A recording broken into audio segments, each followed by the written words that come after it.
Hindi napigilan ni Kim Chu na maiyak habang nagsasalita tungkol sa pag-move on kapag nawala ang isang taong minamahal. Sabi ni Kim, naniniwala siyang anumang pangyayari sa buhay ng isang tao ay itinakdang mangyari.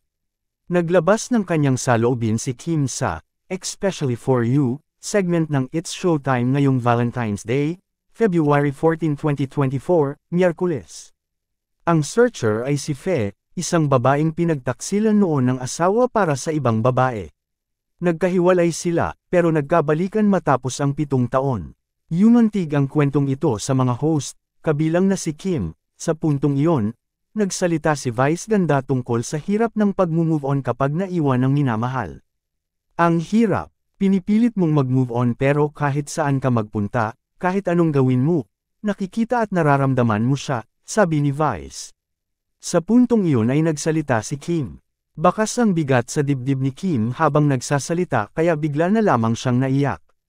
Binanggit ni Kim na mas magiging madali ang pag-move on kapag tinanggap ng tao na ang anumang pangyayari sa ating buhay ay nakatakdang mangyayari.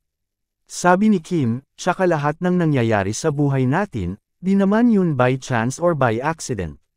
Sa puntong ito ay hindi na napigilan ni Kim ang pag-iyak at bumuhos na ang kanyang luha. Lahat naman ng nangyayari sa buhay natin is written. Ginawa na yun bago pa man tayo pinanganak, sabi pa niya. Naniniwala raw sa Kim na lapag ganito ang pag-iisip ng isang tao, mas madaling tanggapin ang lahat ng bagay.